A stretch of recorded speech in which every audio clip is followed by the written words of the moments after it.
मैं तुम्हारी क्रश अगर हाँ बोल दे, तू चाह रहा उससे दोस्ती करना, वो चाह रही तो उससे दोस्ती करना ही नहीं चाह रही है। इधर से आलू डालोगे, उधर से सोना निकल। हाय गाइस, आज हम शुरू करने जा रहे हैं क्लास 11 का एक बेहद ही इम्पोर्टेंट चैप्टर वेक्टर, आपके अपने चैनल फिजिक्स टर्मिनल पर। इस चैनल पर आपको फिजिक्स की जी मेंस प्लस एडवांस की कंप्लीट तैयारी करा जाएगा। तो शुरू करते हैं इस वीडियो को।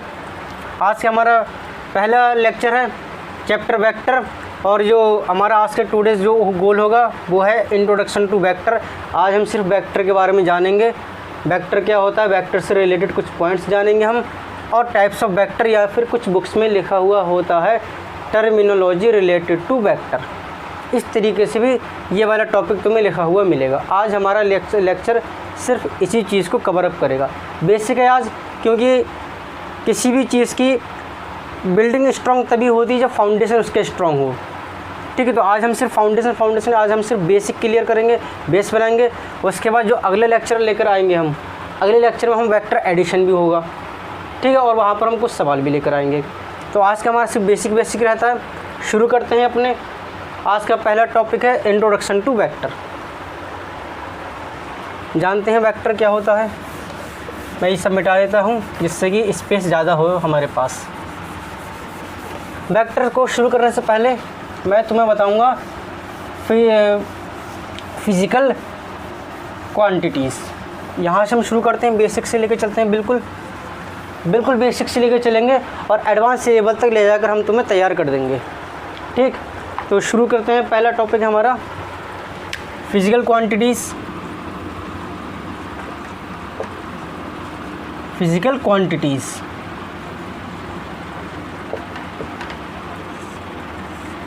क्या होती हैं फिज़िकल क्वांटिटीज़।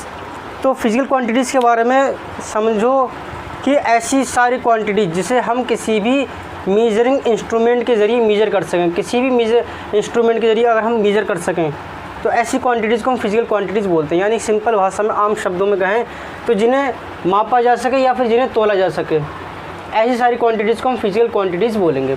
ठीक है, सिंपल शब्दों में यहाँ पर लिखता हूँ मैं, दैट कैन बी मेजर्ड। ऐसी क्वांटिटी जिसे मेज़र किया जा सके। कॉपी पेन लेकर बैठें, अपने नोट्स खुद बनाएं, क्योंकि खुद के नोट्स ही बेस्ट होते हैं। फिर भी अगर किसी बच्चे को नोट बनाने में दिक्कत होती है तो वो हमारे इस लेक्चर के नोट हमारे टेलीग्राम चैनल पर से जाकर डाउनलोड कर सकता है। लिंक मैंने डिस्क्रिप्शन में दे रखा है। ठीक है, चलिए, तो यहाँ बात कर रहे थे मैं फिज़िकल क्वांटिटीज़ की, कि ऐसी क्वांटिटी जिसे मेजर किया जा सके, जिसे तोला जा सके, जिसे मापा जा सके, ऐसी क्वांटिटीज़ को हम क्या बोलते हैं, फिज़िकल क्वांटिटीज़ बोलते हैं। ठीक है, जैसे एग्जांपल के तौर पर बात करता हूँ मैं, मास, वज़न, या फिर बात करता हूँ मैं तुम्हारी लेंथ, इसको मेजर कर सकते हैं हम। ठीक है, लेकिन वहीं कुछ क्वान्टिटीज़ ऐसी भी होती हैं जिन्हें हम मेजर नहीं कर सकते।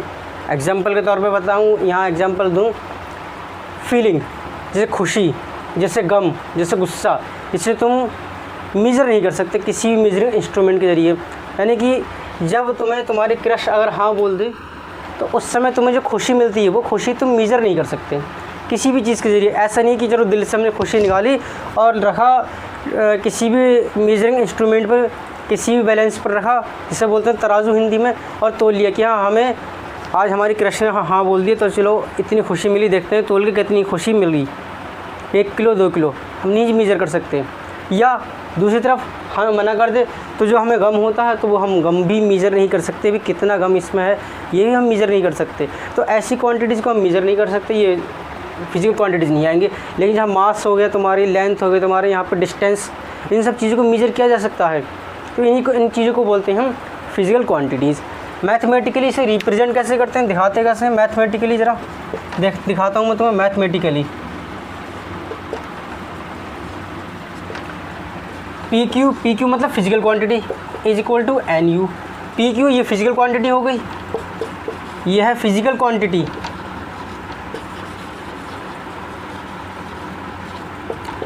एन न्यूमेरिकल वैल्यू हो गई इसकी,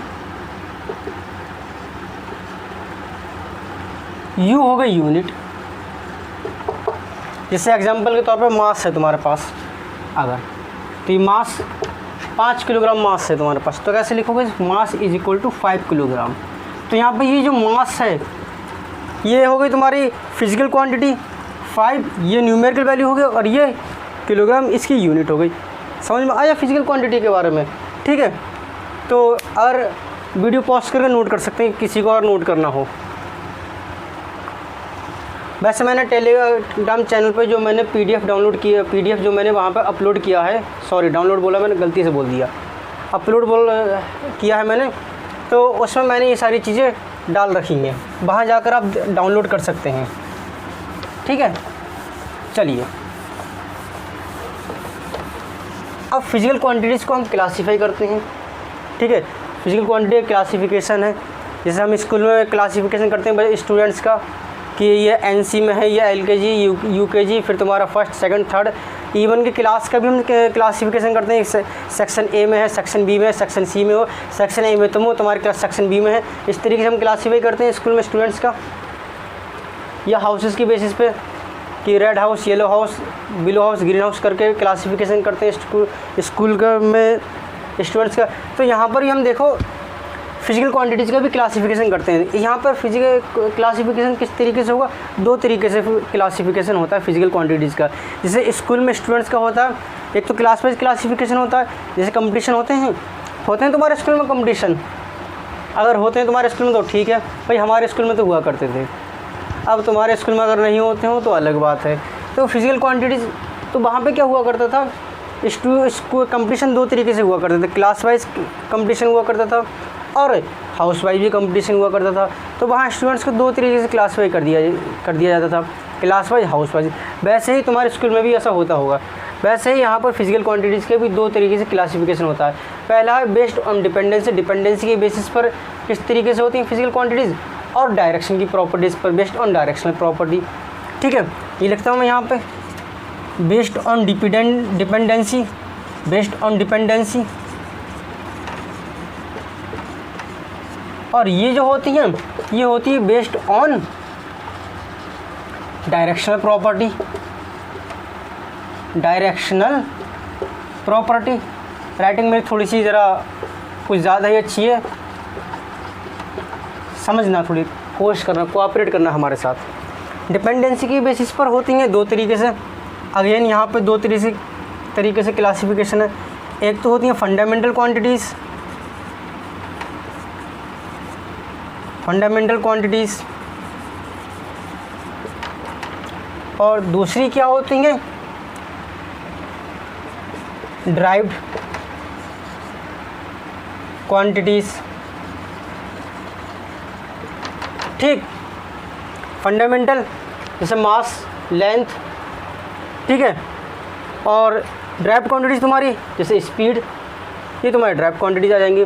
ये हमारा सिलेबस नहीं है आज का, सिलेबस हमारा ये है कि based on directional property, directional property पर बेस्ड हमारे पास अगेन 2 तरीके से क्लासिफिकेशन है, ध्यान से समझो ज़रा। पहला है स्केलर क्वांटिटीज़, और दूसरा है वेक्टर क्वांटिटीज़। हमें जो डिस्कस करना है वो यही है, वेक्टर क्वांटिटीज़, ठीक। समझ में आया इतनी चीज़? तो चलो इसे नोट कर लो, अगर किसी को नोट करना हो तो वीडियो पॉज कर नोट कर सकता है। मैं आगे बढ़ते हैं।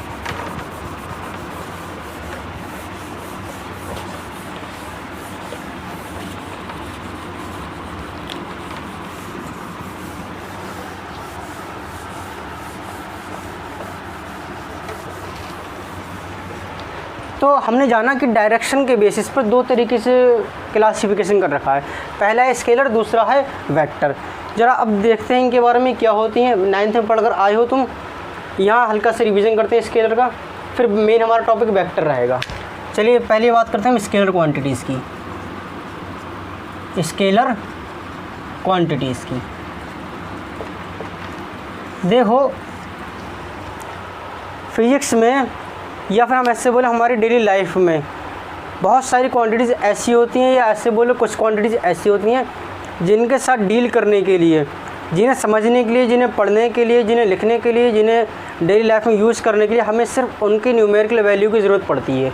बस न्यूमेरिकल वैल्यू ही मिल जाए न्यूमेरिकल वैल्यू हमें मालूम हो, बस हमारा काम हो जाता है। उतना ही हम न्यूमेरिकल वैल्यू से ही हम अगले वाले सामने वाले इंसान को चीज़ अपनी समझा देते हैं जो भी हमें चाहिए होता है, और वो भी हमें अपने बात समझा देता है, वो ही हमारे साथ डील कर लेता है। जैसे एग्जाम्पल के तौर पर मैं तुम्हें यहाँ समझाता हूँ, एग्जाम्पल लेता हूँ मांस का। सपोज यार मम्मी ने तुम्हें भेजा बाज़ार में सब्ज़ी खरीदने के लिए, तुमने वहाँ पर ख़रीदे 2 किलो आलू। मम्मी ने मंगाया 2 किलो आलू, तुम गए दुकानदार के पास, वेंडर के पास, विक्रेता वेंडर बोलते हैं इसे, शॉपकीपर, उसके पास गए तुम और तुमने कहा कि अंकल या भैया हमें 2 किलो आलू दे दो। बस तुम्हें 2 किलो तुमने कहा, इतने से वो समझ गया और वो तुम्हें आलू तोल कर दे देगा, ठीक है। या फिर तुम गए अपने शर्ट का कपड़ा ख़रीदने के लिए, सिलवाने के लिए, तुमने कहा भैया मुझे ज़रा 1.5 मीटर कपड़ा दे दो शर्ट का, इतने से वो समझ जाता है और वो तुम्हें काट कर कपड़ा दे देता है थान में से। तुम कभी ऐसा नहीं करते हो क्या, ऐसा करके जाके बोलते हो कि भैया 2 किलो आलू नॉर्थ साइड में दे दो, या भैया 1.5 मीटर कपड़ा हमें ज़रा साउथ में दे देना, या 1 किलोग्राम चीनी हमें साउथ वेस्ट में दे देना, ऐसा तो नहीं बोलते हो ना। सिर्फ इतना बोलते हो 2 किलो चीनी सफिशिएंट, इतना। वो भी समझ जाता है, तुम भी समझ जाते हो। जब वो पैसा तुम्हें बताएगा रेट के हिसाब से, तो पैसा भी तुम्हें बताएगा भाई 2 किलोग्राम आलू के पैसे हो गए मान लो 50 रुपीज़, 50 रुपये, बस इतना काफ़ी तुम्हारे लिए। वो भी नहीं बोलेगा चलो अच्छा तुमने नॉर्थ में आलू मांगे, चलो साउथ में पैसे दो मुझे, ऐसा नहीं होता है ना।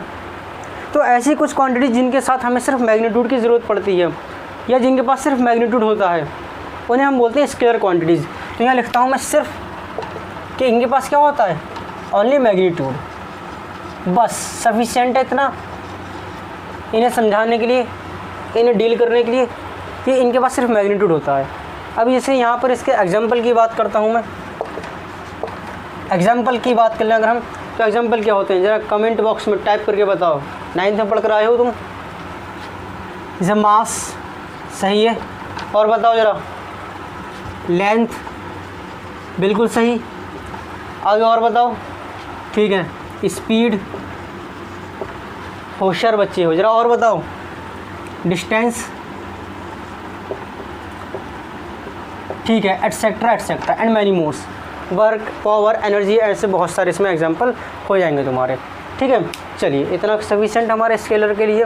दूसरी बात, ये ऐड होते हैं जो सिंपल लॉ ऑफ अलजेब्रा जो हम बचपन से पढ़ते आए हैं, उसी के बेसिस पर ये ऐड होते हैं। जैसे 2 + 2 4 ही होता है यहाँ पर, जो हमने बचपन से पढ़ते चले आए हैं, ठीक। बस इसके बारे में इतना हम समझ सकते हैं। अब जो हमारा मेन टॉपिक है वो है वेक्टर। शुरू करते हैं वेक्टर। ज़रा वीडियो पॉज करके किसी को नोट लेना हो नोट ले सकता है, वरना हमारे टेलीग्राम चैनल पर जाकर वहाँ से डाउनलोड कर सकते हो, लिंक डिस्क्रिप्शन में मिल जाएगा तुम्हें। चलिए शुरू करते हैं। हम अगला टॉपिक है हमारा वेक्टर। वेक्टर ये क्या होता है, देखो कुछ क्वांटिटीज़ ऐसी होती हैं जिन्हें मैग्नीट्यूड के साथ साथ डायरेक्शन की ज़रूरत भी पड़ती है, जिन्हें बताने के लिए या फिर जिन्हें डील करने के लिए, क्योंकि बिना डायरेक्शन के फिर ये चीज़ें बेकार हो जाती हैं। दिख रहा है तो मैं सबको सही तरीके से, यहाँ पे कुछ लाइट में थोड़ी सी प्रॉब्लम है, कोऑपरेट करना हमारे साथ। इतना ज़रा मैं चेक करता हूँ एक बार, सही दिख रहा नहीं दिख रहा ये।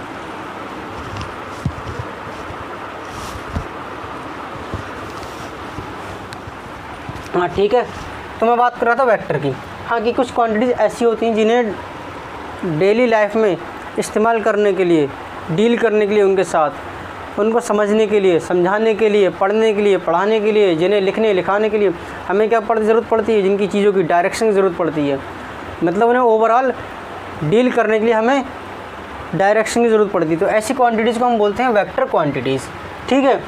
तो इनमें क्या होगा, मैग्नीट्यूड भी होगा और डायरेक्शन भी होगी। समझ में आई इतनी चीज़। तो यहाँ पे लिखेंगे हम, इन क्वांटिटीज़ के पास क्या होता है, मैग्नीट्यूड भी होता है, मैग्नीट्यूड प्लस डायरेक्शन, ठीक है। अब जैसे एग्जांपल के तौर पर आपको मैं समझाते हैं कि तुम यहाँ सोचोगे एक चीज़ कि ठीक है अभी तक जो मास पढ़ रहे थे या डिस्टेंस पढ़ा हमने या लेंथ वगैरह पड़ी, मैग्नीट्यूड से काम चल रहा था, ठीक है। साइंटिस्ट को ये ज़रूरत ही क्यों पड़ी वेक्टर बनाने की, डायरेक्शन इसमें ऐड करने की ज़रूरत ही क्यों पड़ी, फालतू में हमारे सिर का बोझ बढ़ा दिया, सिर पर बोझ बढ़ा दिया, हमारी टेंशन बढ़ा दी। एक तो वैसी ज़िंदगी में बहुत सारे गम हैं, ऊपर से एक गम और जोड़ दिया यहाँ पर साइंटिस्ट ने। फील कराता हूँ तुम्हें, समझाता हूँ मैं कि अभी डायरेक्शन की ज़रूरत क्यों है, क्यों सिर्फ मैग्नीट्यूड से ही काम नहीं चलता है, कभी कभार किसी बहुत सारी क्वांटिटीज़ में। समझते हैं इसे ज़रा। जैसे फॉर एग्ज़ाम्पल ये तुम्हारा कोचिंग सेंटर है, अभी तुम्हें फील आएगा, बड़ा मस्त फील आएगा तुम्हें, बहुत बढ़िया शानदार, ध्यान से सुनते रहना। ये तुम्हारा कोचिंग सेंटर है, शाम के 4 बजे तुम कोचिंग पढ़ के निकले, ये एक रोड जा रहा है तुम्हारे घर के लिए, ये यहाँ पर क्या है, एक रोड जा रहा है, यहाँ पे तुम्हारा फ्रेंड है, इस रोड से तुम्हारे फ्रेंड का घर आएगा, इस रोड पे जाकर ये रोड कहीं और को जा रहा है। ऐसे जो पॉइंट है जहाँ पे 4 अलग अलग रास्ते निकले इस पॉइंट से, इसे बोलते हैं हम हिंदुस्तान में यहाँ पे चौराहा। ठीक, समझ में आई इतनी चीज़, हिंदी में से बोलते हैं चौराहा। तो जहाँ चौराहा होता है वहाँ तुमने देखा हो अक्सर मार्केट वगैरह भी लगता है, तो यहाँ पर क्या है तुम्हारा वेंडर, स्टॉल, ठेला देखा तुमने, लेके खड़े हैं भैया। ये ड्राइंग मेरी थोड़ी ख़राब है, मैं ड्राइंग ये बना के नहीं दिखाऊंगा, तो मैं सिर्फ एक पॉइंट बना के दिखा देता हूँ।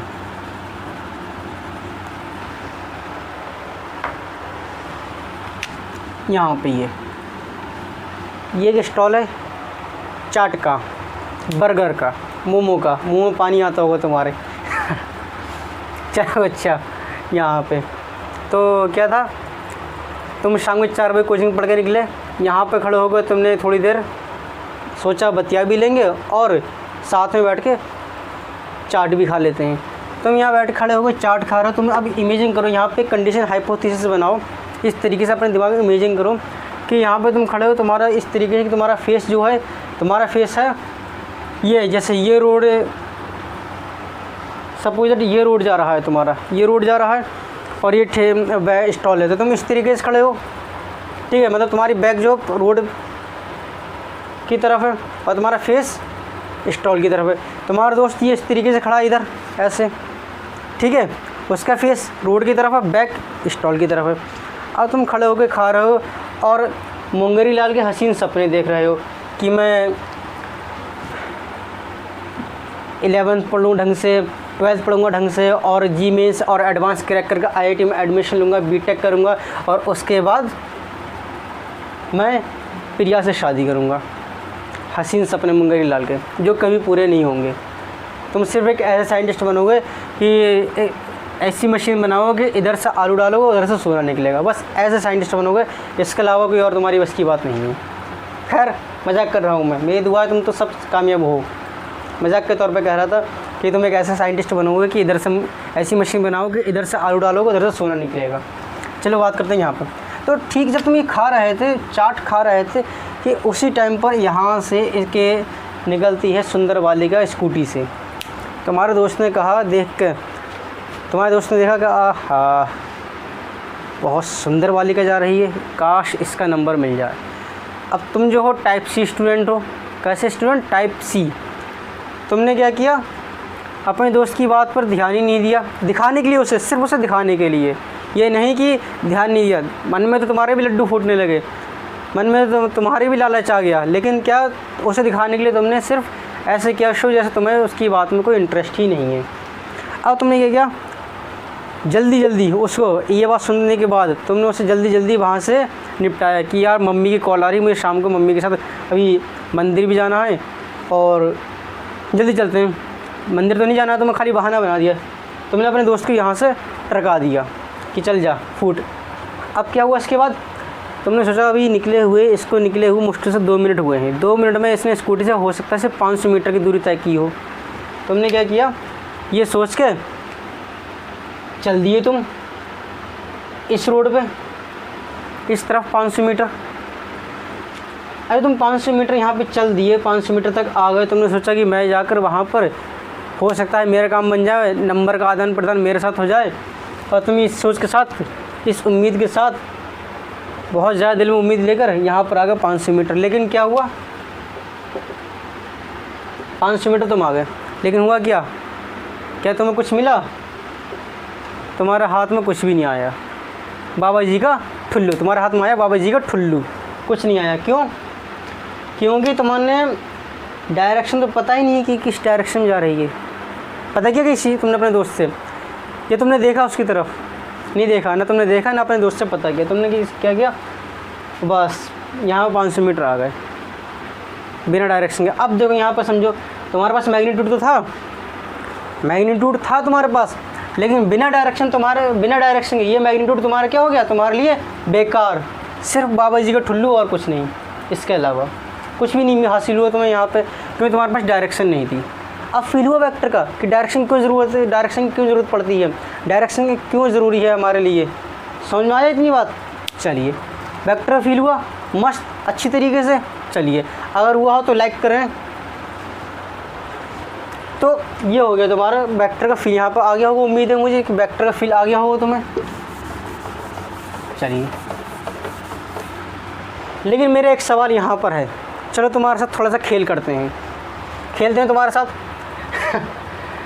छोटे से दिल के साथ, छोटे से दिमाग के साथ। दिमाग तो छोटा नहीं है, दिमाग तो बहुत बड़ा है। तुम ऐसी मशीन बनाओ कि इधर से आलू डालोगे उधर से सोना निकलेगा, दिमाग तो बहुत ज़्यादा बड़ा है, दिल छोटा है। चलो बात करते हैं कि मैग्नीट्यूड प्लस डायरेक्शन होता है वेक्टर क्वांटिटीज़ के पास। तो मेरा एक सवाल यहाँ पर यह है, क्या सिर्फ मैग्नीट्यूड और डायरेक्शन होने से ही कोई क्वांटिटी वेक्टर क्वांटिटी बन जाएगी? कि बताओ, 9th में पढ़कर आए हो तुम, स्केलर और वेक्टर थोड़ा सा इंट्रोडक्शन भा लिया है तुमने। तो अब मेरा सवाल यह है कि उसी नॉलेज की बेसिस पे ज़रा तुम बताओ कि क्या सिर्फ मैग्नीट्यूड प्लस डायरेक्शन होने से ही कोई क्वांटिटी वेक्टर क्वांटिटी हो जाएगी? क्या सिर्फ तुम्हारे घूरते रहने से क्या वो तुम्हारी हो जाएगी? नहीं होगी। ऐसे ही सिर्फ मैग्नीट्यूड प्लस डायरेक्शन होने से ही कोई क्वांटिटी वेक्टर क्वांटिटी हो जाए ना, गारंटी नहीं है इस बात की। कोई क्वांटिटी वेक्टर क्वांटिटी तब तक नहीं बनती जब तक कि वो वेक्टर लॉ ऑफ एडिशन को फॉलो नहीं करें। वेक्टर लॉ ऑफ एडिशन, ठीक है। तो अब यहाँ पे तुम लिख सकते हो, अब तुम्हारे वेक्टर की डेफिनेशन कंप्लीट हो गई। यहाँ तक जो डेफिनेशन थी वो अधूरी थी, गलत नहीं थी, मैं गलत नहीं कहता, अधूरी है, क्योंकि बहुत सारी क्वांटिटीज़ ऐसी भी होती हैं जिनके पास डायरेक्शन होती है लेकिन फिर भी वो वेक्टर नहीं होती हैं। जैसे फॉर एग्जांपल तुम्हारा सबसे ज़्यादा जाना मैंने एग्जांपल है करंट का। मैं और एग्जांपल नहीं दूंगा अभी, हालांकि लिखा दूंगा, लेकिन उन्हें आगे हम पढ़ेंगे क्योंकि वो 11th में है, तुम पढ़कर नहीं आए हो 9th और 10th में। सिर्फ 10th में तुमने पढ़ा होगा करंट, तुम्हें मालूम होगा वहाँ करंट की डायरेक्शन होती है। करंट कन्वेंशनल करंट होता है, इलेक्ट्रॉनिक करंट भी होता है। कन्वेंशनल करंट पॉजिटिव से नेगेटिव की तरफ फ्लो करता है, ठीक है। तो तुमने अब यहाँ पर देखा होगा करंट की डायरेक्शन तो है। अब जैसे करंट की डायरेक्शन है, वायर में ये फ्लो कर रहा है, यहाँ पर वायर में ये, यहाँ एक बार ये है, यहाँ फ्लो कर रहा है, यहाँ पर है। सपोज दैट यहाँ पर तुम्हारा 10 एम्पीयर करंट है और यहाँ पर तुम्हारा 3 एम्पीयर करंट है, तो ये ऐड होने पर कितना करंट आएगा? यहाँ पे 13 एम्पीयर करंट। कितना? 13 एम्पीयर का, यहाँ 10 + 3 13 एम्पीयर करंट हो गया। ये तो हमारा सिंपल जो लॉ ऑफ अलजेब्रा जो हम पढ़ कर आए हैं उसके हिसाब से है, ये तो simple law of algebra.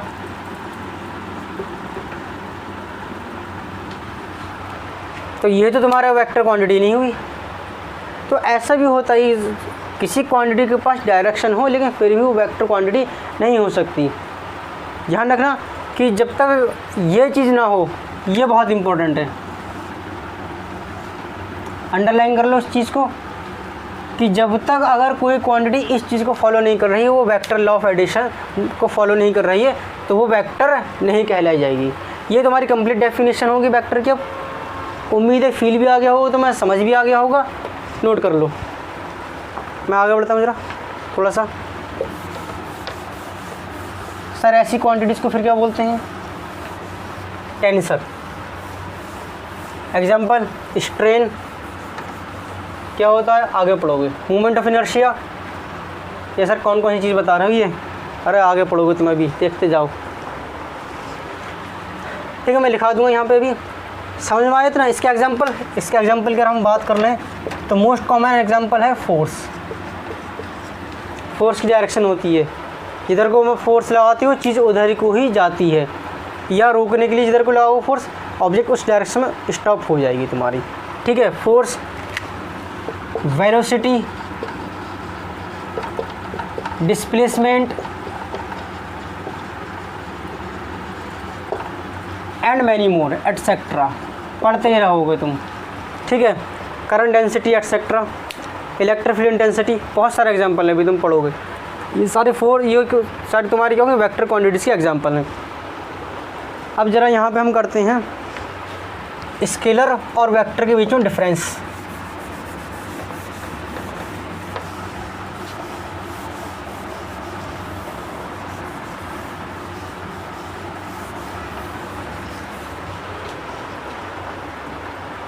Difference between scalars and vector quantities.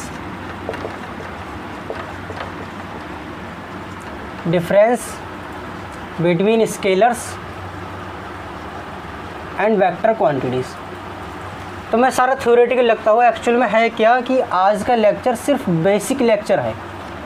हम आज सिर्फ बेस पढ़ेंगे, बेसिक इसमें स्ट्रॉन्ग करेंगे कॉन्सेप्ट। उसके बाद अगले जो लेक्चर लेकर आएंगे हम, उसमें देखना हम सवाल भी कराएंगे। आज के लेक्चर हमारा थ्योरेटिकल ही होने जा रहा है, सिर्फ बेस तुम्हारा कंप्लीट कराएंगे इसमें हम। Difference between scalars and vectors, vector quantities. Scalar होगा, स्केलर एंड वेक्टर क्वांटिटीज़।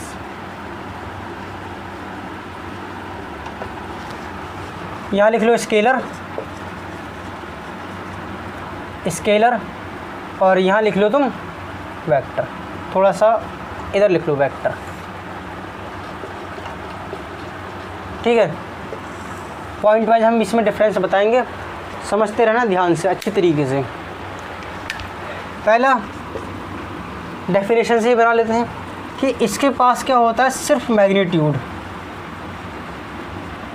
मतलब न्यूमेरिकल वैल्यू, बस इतने से ये डिफाइन हो जाती है। इतना ही हमारे लिए सफिशिएंट है इसे बताने के लिए। इसमें क्या होता है, मैग्नीट्यूड भी होता है प्लस डायरेक्शन भी। MAG में शॉर्ट में लिखा है मैग्नीट्यूड प्लस डायरेक्शन, डायरेक्शन भी होती है इसमें, ठीक है। ये क्या करती हैं, are added scalar quantities are added by simple law of algebra.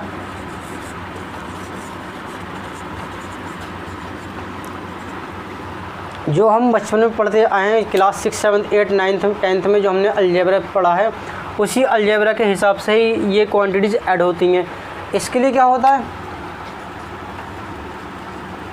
Are added by vector law of addition या vector law of algebra, vector law of addition.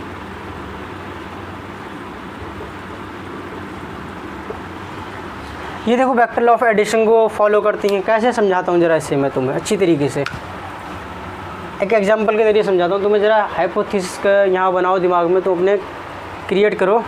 देखो मैं ज़रा पहले दिख रहा है, नहीं दिख रहा ये,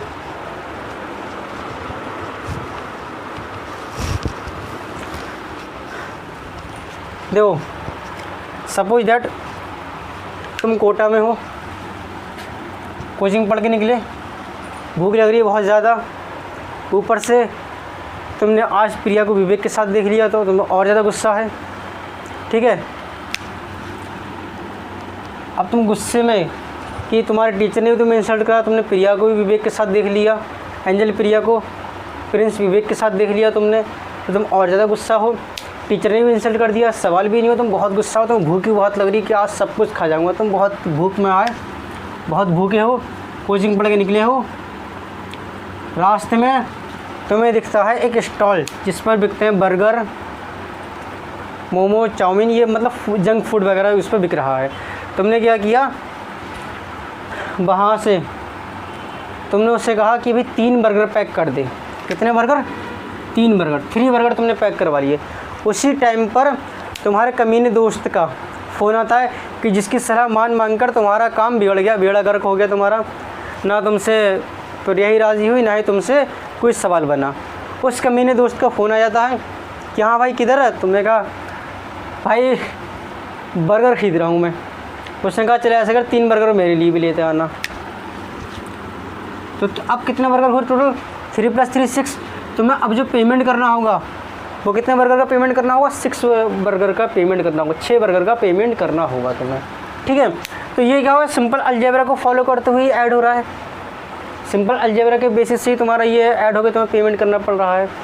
लेकिन वेक्टर अलजेब्रा में क्या होता है, यहाँ पे यही होगा, अगर तुम्हारा 3 + 3 है तो 3 + 3 तुम्हारा 6 भी हो सकता है, और 3 + 3 तुम्हारा 0 भी हो सकता है, और 0 और 6 के बीच में भी कुछ नंबर हो सकता है तुम्हें। यानी कि अगर ये चीज़ तुम्हारे वेक्टर लॉ ऑफ एडिशन को फॉलो करते हुए ऐड होती तब तुम्हें हो सकता है 5 बर्गर के ही पैसे देने पड़े, तो बर्गर तुम्हें 6 मिलते, पैसे तुम्हें 5 के देना पड़ते। सर मज़ा आ जाता है ऐसा। बेवकूफ़ थोड़ी है वो भी, साइंटिस्ट बेवकूफ़ नहीं है। या हो सकता है तुम्हें 0 एक ही बर्गर पूरे 6 लेते और पेमेंट एक का भी नहीं करना पड़ता। हालांकि स्कूल में इंटरवल में हम लोग ऐसा करते थे, भीड़ लग जाती थी समोसे वाले के पास, तो हमारे क्लासमेट और हमारे साथ वाले बच्चे इस तरीके से करते थे, समोसे ले लिया करते थे और पेमेंट बिल्कुल नहीं करा करते थे। उससे ध्यान ही नहीं रहता था इतनी भीड़ में। खैर वो तो अलग मजाक की बात हो गई, ये यहाँ बात करते हैं। तो यहाँ क्या होता है, 0 से 6 और इसके बीच में कुछ भी हो सकता है। ये डिपेंड करेगा सिर्फ एंगल पर। वो हम अगला जो लेक्चर लेकर आ रहे हैं, geometrical method of vector addition, और उसका अगला लेक्चर लेकर आएंगे हम analytical method of vector addition, और उसमें कुछ बढ़िया सवाल भी लेकर आएंगे एडवांस लेवल तक के। देखना तुम कि किस तरीके से ये वैल्यू 0 से 6 के बीच में, मतलब 2 वेक्टर के उनका सम से लेकर 2 वेक्टर के डिफरेंस के बीच में कुछ भी वैल्यू हो सकती है, बस डिपेंड करेगा वो एंगल पर। कैसे, वो अगले लेक्चर में तुम्हें देखने मिलेगा। ठीक है, समझ में आया तुम्हें ये चीज़ कि ये वेक्टर लॉ ऑफ एडिशन को फॉलो करते हुए ऐड होते हैं, और ये सिंपल लॉ ऑफ अलजेब्रा को फॉलो करते हुए ऐड होते हैं। इसके एग्जांपल हो जाएंगे तुम्हारे मास, लिखा चुका हूँ मैं अभी, फिर से कमेंट में ज़रा टाइप करके बताओ। मास, लेंथ, ये बहुत कॉमन एग्जांपल हैं। Mass, length, distance, speed, work, energy etcetera. इसके एग्जांपल लिख लो तुम। हो सकता है तुम्हारा force, displacement, velocity etcetera. Acceleration वगैरह तुम्हारा हो जाएगा इसमें, current density, electric field intensity and so on etcetera लिख के यहाँ पे भी तुम। बस अब हम आगे बढ़ते हैं। किसी को अगर नोट करना हो तो वो नोट कर सकता है।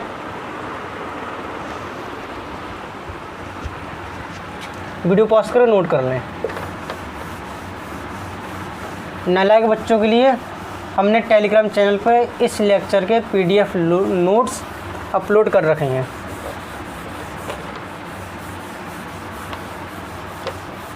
लिंक डिस्क्रिप्शन में है, चेक करो, वहाँ से जाकर डाउनलोड कर लो। ठीक है, मैं अब कराता हूँ तुम्हें रिप्रेजेंटेशन ऑफ वेक्टर।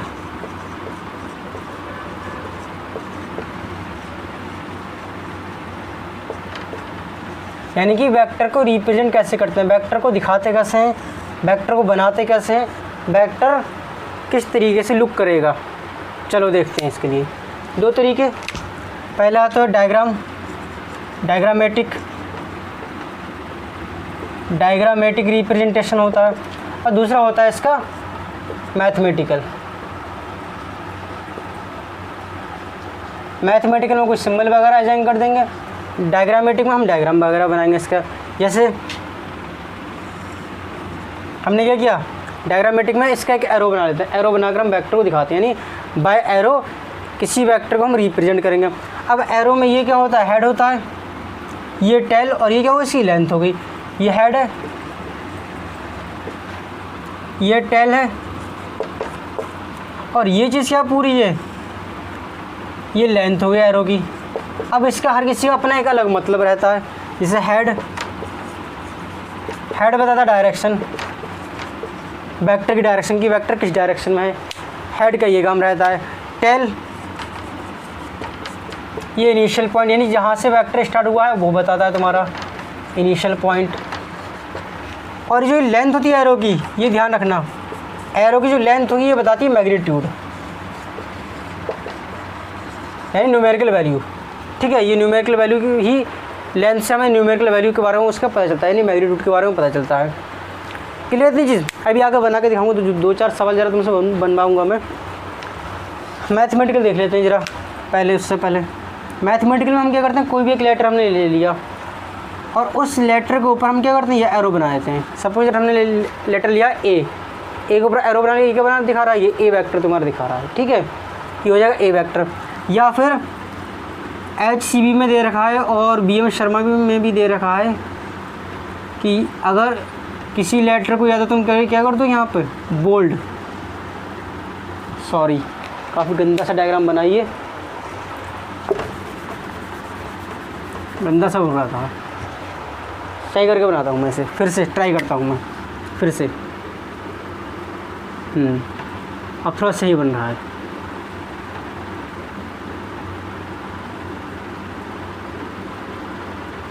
ये क्या है, तुमने ऐसे थोड़ा बोल्ड कर दिया, ठीक है। तो ऐसे भी तुम वेक्टर को दिखा सकते हो।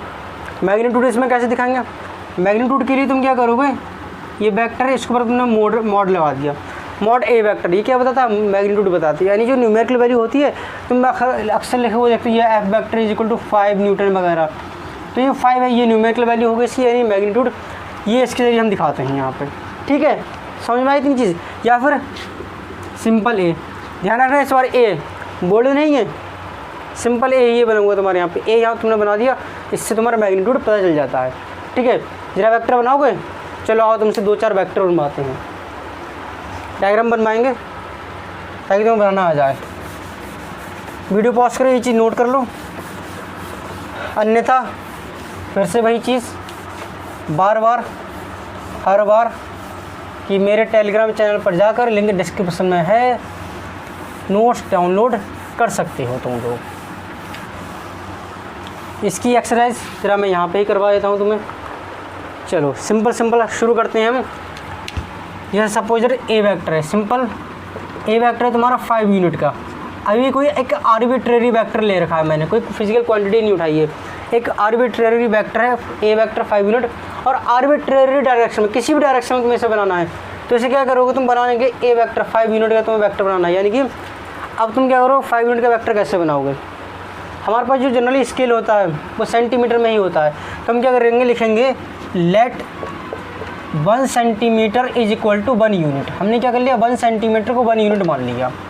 और अब उसके बाद हम क्या करेंगे, जितना भी न्यूमेरिकल वैल्यू का दे रखा है उतना न्यूमेरिकल वैल्यू की एक लाइन खींचेंगे और एरो बना देंगे उस पर, बस खत्म, वेक्टर हो गया। यानी कि हमने यहाँ पे ये किया, अब लो ये तुम्हारा 5 यूनिट का ए वेक्टर बन गया। और मैंने यहाँ क्या बताया था, एनी आर्बिट्रेरी डायरेक्शन। आर्बिट्रेरी मतलब होता है हमने अपनी मन से, ठीक है, अपनी मर्ज़ी से, अपनी मर्ज़ी से किसी भी डायरेक्शन, अभी डायरेक्शन नहीं दे रखी है, किसी भी डायरेक्शन हमने बना लिया, तो ये ऐसे बन गया। ऐसे भी बना सकते हो तुम इसे, ऐसे भी बना सकते हो तुम इसे, ऐसे भी बना सकते हो तुम इसे, ऐसे भी बना सकते हो तुम इसे। 5 यूनिट का 5 यूनिट 5 यूनिट 5 यूनिट, यहाँ नहीं लग रहा 5 यूनिट, चलो लो बना लो 5 यूनिट, ठीक है। तुम्हारा ये वेक्टर बन गया किसी भी आर्बिट्रेरी डायरेक्शन में। समझ में आई इतनी चीज़। तो ये तुम बना सकते हो इस तरीके से।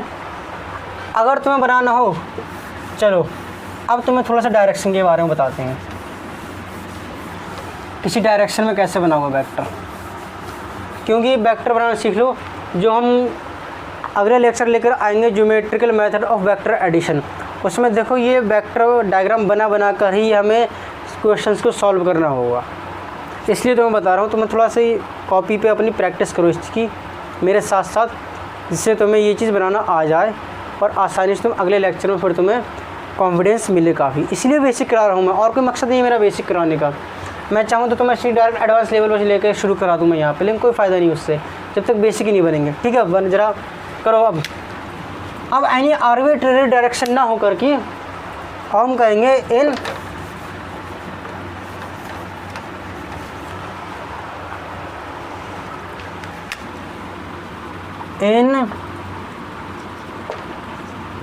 Cartesian coordinate system. मेरा मार्कर ख़त्म हो रहा है, दम तोड़ रहा है।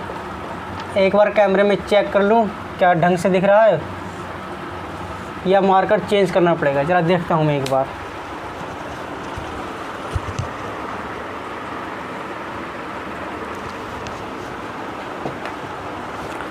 हाँ थोड़ा हल्का पड़ रहा था इसलिए मैंने चेंज कर लिया है।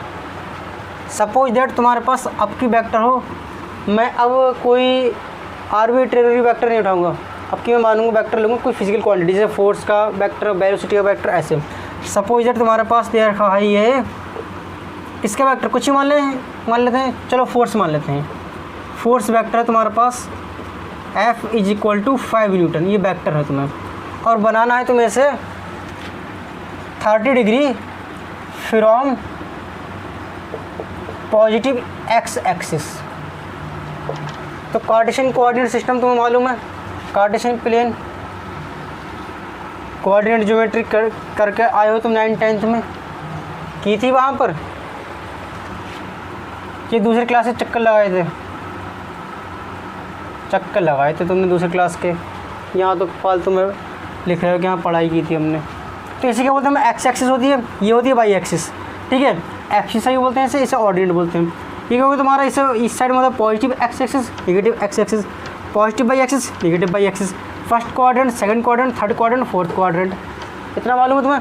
अब क्या देगा 5 vector = 5 Newton 30 degree from positive x axis, यानी कि इस एक्सिस से इस पार्ट में बनेगा तुम्हारा कितना 30 डिग्री पर, 30 डिग्री पर, यानी कि ये ऊपर की तरफ,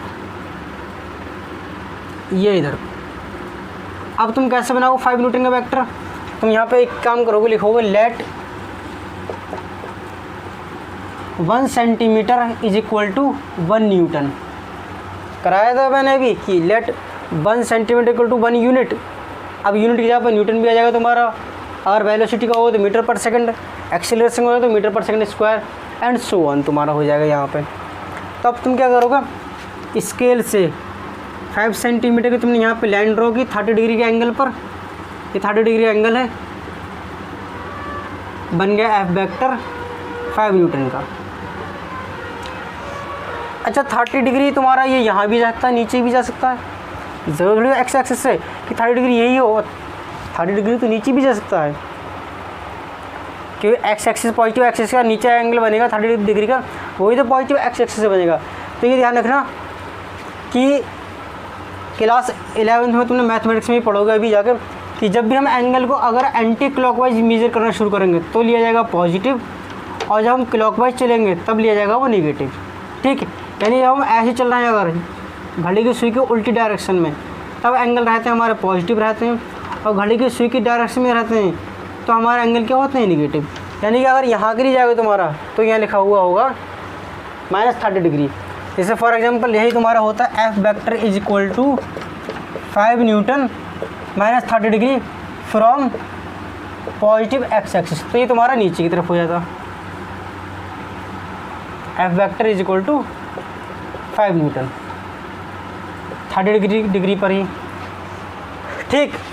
अब एक वेक्टर और बनाओ जरा। सपोज दैट तुम्हारा यहाँ पर ही होता है, ये मैं मैग्नीट्यूड सेम रखता हूँ, जरा एंगल चेंज कर देता हूँ मैं,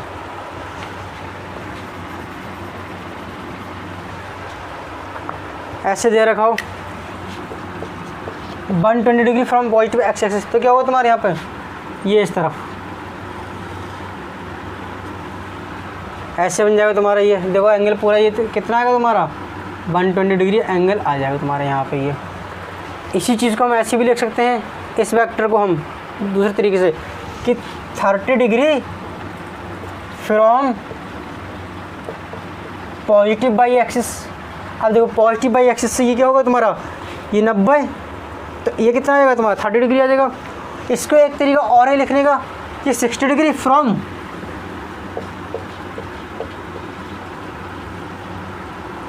-x axis.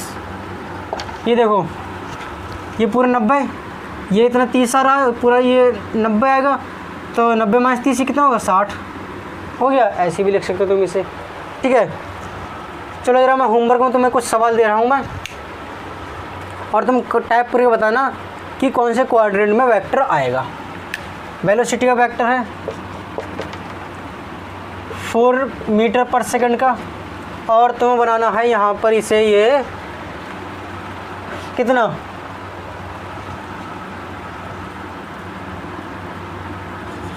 210 degree from positive x axis. और कमेंट करके बताना कौन से क्वाड्रेंट में आया, पहला सवाल। दूसरा है एक्सीलरेशन का वेक्टर है, ये है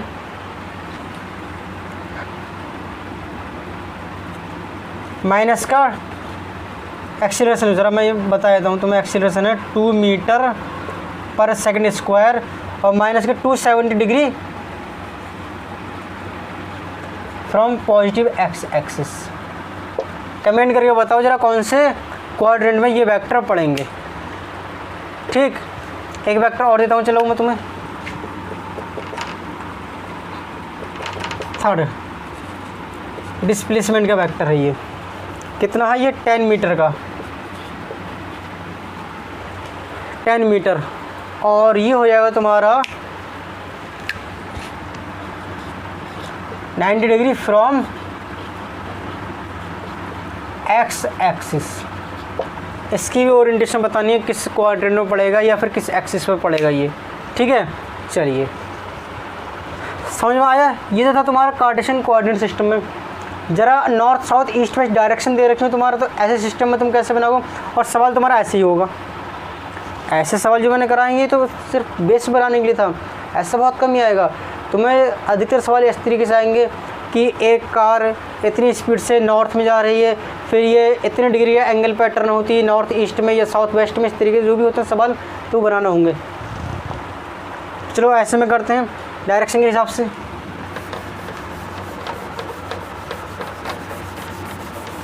वीडियो पॉज करके नोट कर लेना ये चीज़, किसी को बनाना हो तो। एक दो मैं कराऊंगा, फिर एक दो मैं तुम्हें दे दूंगा होमवर्क में, और कमेंट करके बताना कि क्वेश्चन नंबर डिस्क ये इस क्वाड्रेंट में पड़ेगा। क्वाड्रेंट तो नहीं आएगा आपकी, तो ये डायरेक्शन ये होता है नॉर्थ ऊपर की तरफ,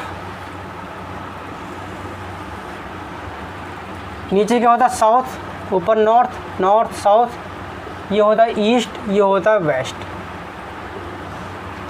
यही वेक्टर है फोर्स का, F = 5 न्यूटन, और भाई 30 degree due north of east. ठीक है, तो अब तुम्हें बनाना है क्या, देखो इसका मतलब ज़रा समझा देता हूँ मैं पहले। इसका क्या मतलब होता है कि 30 degree due north of east, ये 5 न्यूटन, ये तो मैग्नीट्यूड यानी इतना लंबा वेक्टर बनेगा। इसका मैग्नीट्यूड यानी कितनी लेंथ का बनाओगे ये मैं बता चुका हूँ तुम्हें कैसे करके। कि तुम्हें क्या करना है, स्केल पे पहले यहाँ लिखोगे कि लेट 1 सेंटीमीटर, लिखने की भी ज़रूरत नहीं है, मन में ही मान लो कि लेट 1 सेंटीमीटर ऑन स्केल भी इक्वल टू 1 न्यूटन। और उसके बाद 5 सेंटीमीटर यहाँ पे तुम एक लाइन खींच दोगे, एरो बना दोगे, वेक्टर बन जाएगा तुम्हारा। लेकिन कितने डिग्री पे, 30 डिग्री पे। अब तुम्हें देखना किधर जाएगा, ये किस तरफ पड़ेगा। ये दे रखा ड्यू नॉर्थ ऑफ ईस्ट। देखो ऑफ के बाद में जो दे रखा हो लेटर या जो डायरेक्शन दे रखी है, यहाँ पर ऑफ का ईस्ट दे रखा है, तो इसका मतलब क्या था, ऑफ के बाद जो होता है उससे, और किसकी तरफ, जो ऑफ से पहले लिखा हुआ होगा। तो यहाँ क्या है, ईस्ट से नॉर्थ की तरफ तुम्हें यहाँ से इधर को जाना होगा, यानी कि इस तरफ को चलना होगा। किससे किसकी तरफ, ऐसे चलना तुम उल्टा, यहाँ पे ऐसे करके। ऑफ के बाद जो है उससे, ऑफ से पहले क्यों, जो बाद में ऑफ के बाद में, ऑफ के बाद में जो है उससे, ऑफ के पहले जो उसकी तरफ, यानी यहाँ ऑफ के बाद क्या है ईस्ट, तो ईस्ट से, ऑफ से पहले क्या है नॉर्थ, यानी नॉर्थ की तरफ, तो ईस्ट से नॉर्थ की तरफ 30 डिग्री पर तो 5 न्यूटन का यहाँ वेक्टर बनाना होगा।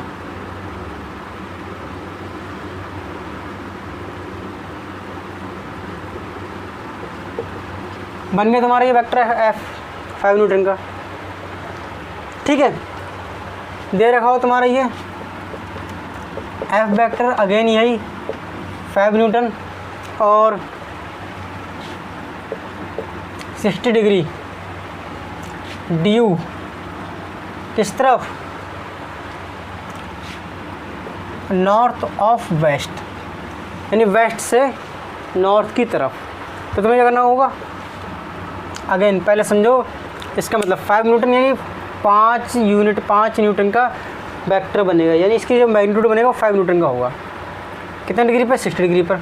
कहाँ से, वेस्ट से नॉर्थ, वेस्ट से नॉर्थ की तरफ, यानी वेस्ट से नॉर्थ की तरफ 60 डिग्री के एंगल पे।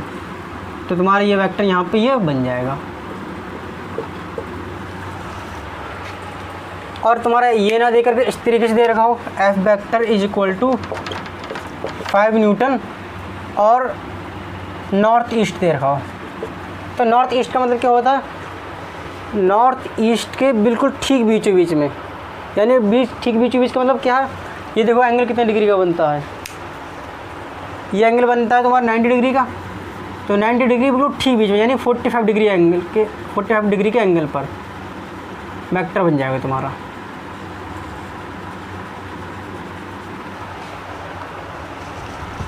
यानी यहाँ से बिल्कुल ठीक बीचों बीच से 45 डिग्री एंगल पे तुम्हारा यहाँ पे ये बन जाएगा, ये हो गया तुम्हारा नॉर्थ ईस्ट। इसी तरीके से 45 डिग्री पे यहाँ पे क्या हो जाएगा तुम्हारा नॉर्थ वेस्ट, यहाँ बीच से निकलेगा बिल्कुल वो हो जाएगा तुम्हारा वेस्ट साउथ या साउथ वेस्ट, यहाँ बीच से निकलेगा तुम्हारा क्या हो जाएगा साउथ ईस्ट या फिर ईस्ट साउथ। ठीक है, समझ में आ गया तुम्हें। अगर इस तरीके से दे रखा हो तो मैं एंगल ना देकर ये दे रखा हो तुम्हारा, चाहे इस तरीके से दे रखा हो तुम्हारा साउथ ईस्ट, चाहे इस तरीके से दे रखा हो साउथ वेस्ट, चाहे इस तरीके से दे रखा हो कि नॉर्थ वेस्ट या फिर वेस्ट नॉर्थ, इसमें कुछ भी चल सकता है तुम्हारा, चाहे कुछ भी पहले लो इसमें। समझ में आई इतनी चीज़, तब क्या होगा बिल्कुल बीच से निकलेगा तुम्हारा यहाँ पे। ये क्लियर है इतनी चीज़। जरा वो होमवर्क में दे रहा हूँ तुम्हें वेक्टर बनाने के लिए। अगेन सबसे पहले ए एक्सीलरेशन का वेक्टर है जो कि है 3 मीटर पर सेकंड स्क्वायर, और ये क्या होगा तुम्हारा 60 डिग्री वेस्ट ऑफ नॉर्थ से वेस्ट की तरफ 60 डिग्री का एंगल, 60 डिग्री एंगल पर 3 मीटर पर सेकंड स्क्वायर का एक वेक्टर है, एक्सीलरेशन वेक्टर, ये तुम्हें बनाना होगा। दूसरा है डिस्प्लेसमेंट का वेक्टर, ये मान लेते हैं हम यहाँ पर 8 मीटर का, और इससे बनाना है तुम्हें, आसान नहीं करता हूँ, थोड़ा सा हल्का सा लिटिल अभी टफ करता हूँ मैं, कि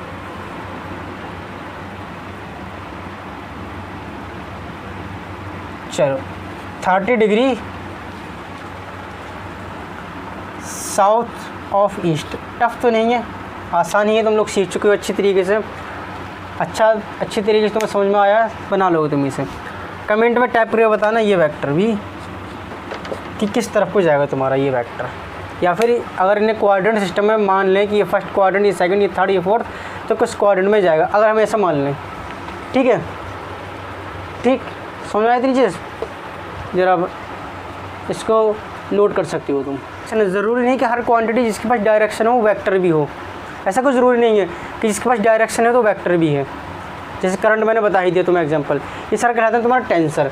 तो ये चीज़ तुम चाहो तो लिख सकते हो, मैं बोल रहा हूँ, और वैसे मैं नोट में डाल रखा है ये चीज़, वहाँ से डाउनलोड करके देख लेना कि ऐसी सारी क्वांटिटीज़ जिसके पास डायरेक्शन हो, ज़रूरी नहीं कि वो वेक्टर ही हों, जब तक कि वो वेक्टर लॉ ऑफ एडिशन को फॉलो नहीं करें। तो ऐसी क्वांटिटीज़ को हम बोलते हैं टेंसर। एग्जांपल टेंसर के जैसे करंट, जैसे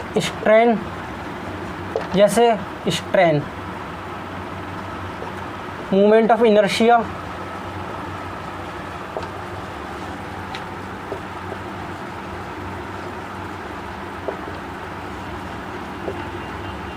एटसेट्रा एटसेट्रा। ठीक है, लिख लो इसे।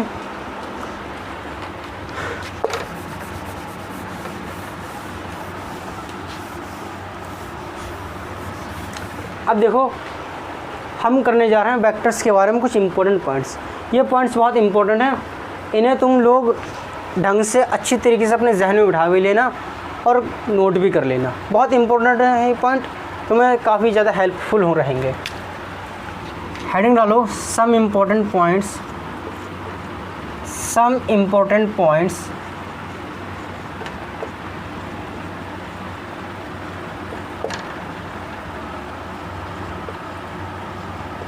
About vector. वेक्टर के बारे में कुछ इंपॉर्टेंट पॉइंट्स।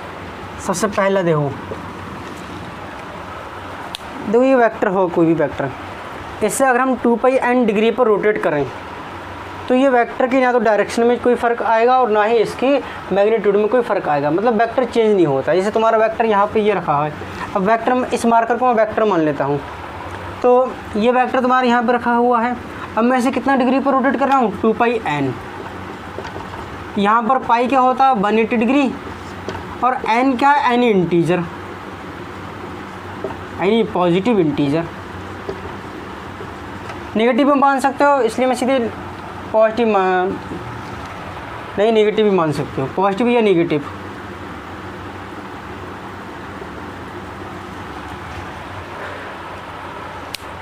ठीक है, पॉजिटिव हो तो मैं ऐसे घूमना पड़ेगा, नेगेटिव आ जाएगा तो तुम्हारा इस तरीके घूमोगे तुम।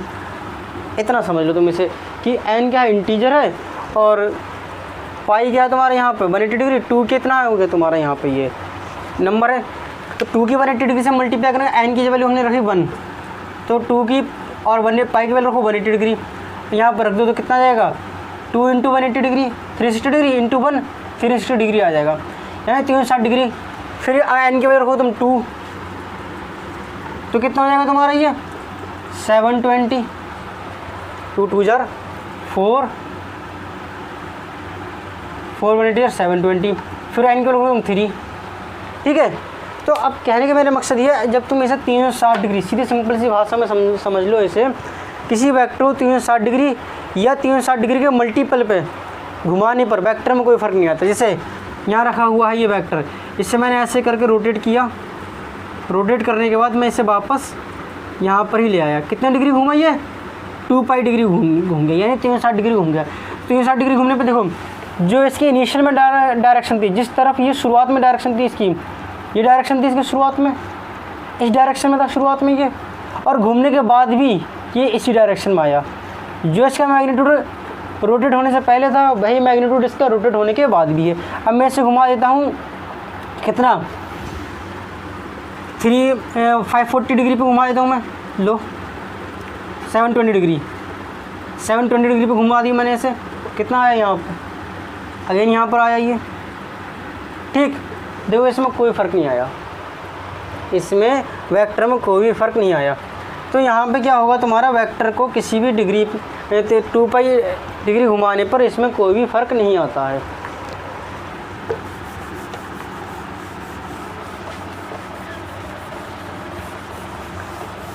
समझ आई इतनी चीज़ कि वेक्टर को जब हम 360 डिग्री या 360 डिग्री के मल्टीपल पर अगर घुमाएंगे वेक्टर को, तो वेक्टर के ना तो डायरेक्शन पर कोई फ़र्क पड़ेगा ना मैग्नीट्यूड पर फ़र्क पड़ेगा, यानी कह सकते हैं हम वेक्टर कांस्टेंट रहता है। तो ये लिखता हूँ मैं, on rotating a vector by 2πn, vector कैसा रहता है, कांस्टेंट। कांस्टेंट कैसा, मैग्नीट्यूड प्लस डायरेक्शन, मैग्नीट्यूड और डायरेक्शन दोनों में ही ये कांस्टेंट रहता है जब 2πn डिग्री पे घुमाएंगे। हाँ, किसी और एंगल पे घुमाया बट अदर देन 2πn,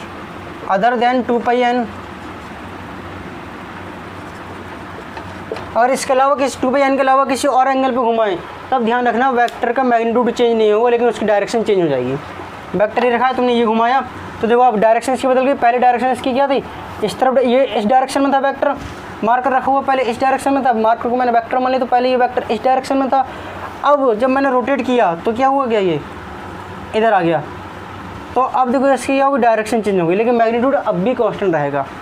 ये बहुत काम का पॉइंट है, तो मैं सवाल भी कराऊंगा इस पर, देखो सवाल भी आया हुआ है। But other than 2πn direction of vector changes, vector की डायरेक्शन चेंज हो जाती है बट मैग्नीट्यूड अब भी कांस्टेंट रहेगा इसका, ये चीज़ ध्यान रखना, बट मैग्नीट्यूड अब भी कांस्टेंट रहता है। ये चीज़ हाईलाइट कर लेना अपना, इम्पोर्टेंट है ये कि 2πn के अलावा किसी और एंगल पे घुमाएं अगर हम, तो ये चीज़ चेंज हो जाएगी, डायरेक्शन चेंज हो जाएगी, बट जो इसका मैग्नीट्यूड है वो कांस्टेंट रहेगा। और 2πn पर हमने घुमाएंगे तो ना तो डायरेक्शन में चेंज आएगा कोई, और ना ही मैग्नीट्यूड में चेंज आएगा। समझ में आई इतनी चीज़, नोट कर लो इस चीज़ को। अच्छा, दूसरी चीज़, vector can be moved parallel, ये पैरेलल का निशान है। मैथ में तुमने देखा होगा, इस पैरेलल इस तरीके से लिखते हैं ज्योमेट्री में, पैरेलल टू इटसेल्फ। वेक्टर को इसके पैरेलल हम मूव करा सकते हैं, और ऐसा करने में वेक्टर चेंज नहीं होता है। And it does not change vector, ये वेक्टर में कोई चेंज नहीं लाता है।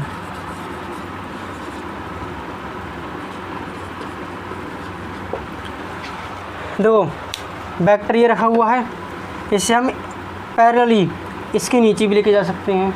वेक्टर ये रखा हुआ पैरेलली हम इसको ऊपर भी लेके जा सकते हैं।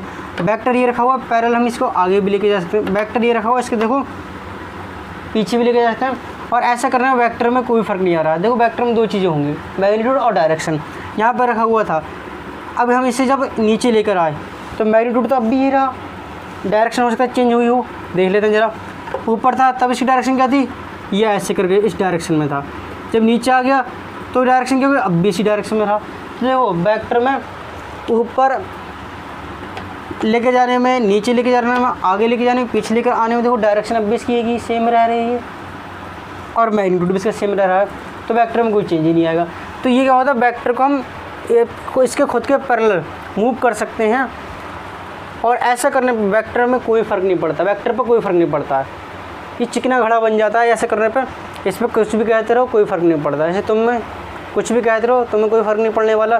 तुम्हें नहीं पढ़ना है तो नहीं पढ़ना है, ठीक है। वैसे ये भी है कि जब हम पैरेलल इसके मूव कराएंगे तो इस पर कोई फ़र्क नहीं पड़ने वाला है। कराते रहो मूव, कितने करा लो मूव। समझ में आई इतनी चीज़? अच्छा, जैसे नोट करो, मैं इसे नोट कर लो जब तक मैं पानी पी लेता हूँ।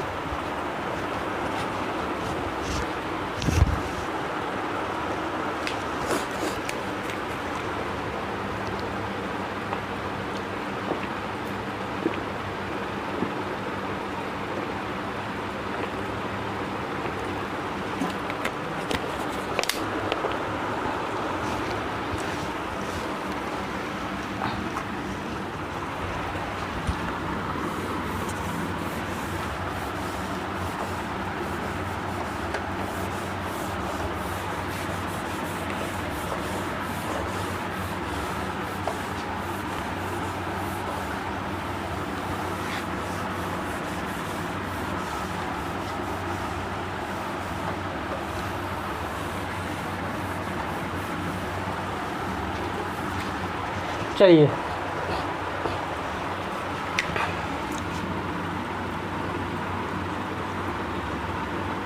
Angle between vector, angle between two vector, दो वेक्टर के बीच में angle.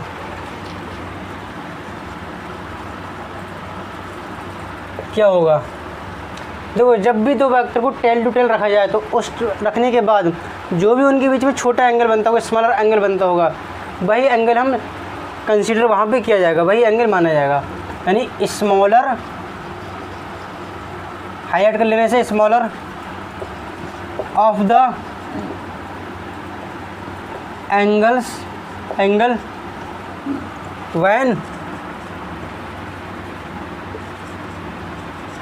when two vectors are placed tail to tail, जब वेक्टर को रखा जाए उनके बीच में जब छोटा एंगल जो होगा वही इसके बीच में एंगल कंसीडर किया जाएगा, ठीक है। ध्यान रखें इस बात को। जैसे फॉर एग्जांपल यहाँ पे अगर वेक्टर टेल टू टेल रखे हुए हैं तब तो हमें उनमें कोई भी छेड़छाड़ करने की ज़रूरत नहीं है, और उस समय उनके बीच में जो एंगल छोटा एंगल होगा बस वही एंगल उन दोनों के बीच में एंगल माना जाएगा। और अगर टेल टू टेल रखे हुए नहीं हैं तब हमें उन्हें टेल टू टेल रखना पड़ेगा। जैसे यहाँ पे देखो दो वेक्टर रखे हुए हैं ये, तो अब सपोज दैट ये वेक्टर ए है और ये वेक्टर है बी। यहाँ पे एंगल है 60 डिग्री का और यहाँ पर एंगल है 120 डिग्री का। यहाँ पे एक चीज़ और बता दूंगा तुम्हें, जरा ध्यान रखना कि ये एंगल भी छोटा होना चाहिए उनके बीच में, लेकिन 0 से 180 डिग्री के बीच में रहना चाहिए। ठीक है, 0 के बराबर भी हो सकता है, 0 से बड़ा भी हो सकता है, 180 डिग्री से छोटा भी हो सकता है, 180 डिग्री के बराबर भी हो सकता है। एंटी पैरेलल वेक्टर में ये 180 डिग्री या अपोजिट वेक्टर में 180 डिग्री हो जाता है। तो क्या एंगल लिया जाएगा कि छोटा एंगल कब, जब वेक्टर टेल टू टेल यहाँ पे ये, इसे तुम क्या करना, अंडरलाइन कर लेना। जब दो वेक्टर को हम टेल टू टेल रखें उस टाइम पर उन दो वेक्टर के बीच में जो एंगल होगा, छोटा एंगल होगा, लेकिन वो छोटा एंगल भी 0 से 180 डिग्री की रेंज में पड़ता हो, तो वो एंगल तुम्हारा उन वेक्टर के बीच में कंसीडर किया जाएगा। समझ में आई इतनी बात? अच्छा, यहाँ पे ये हो गया। चलो एक वेक्टर ज़रा मैं यहाँ पे तुम्हें, अब ये सवाल तुम्हारे लिए है।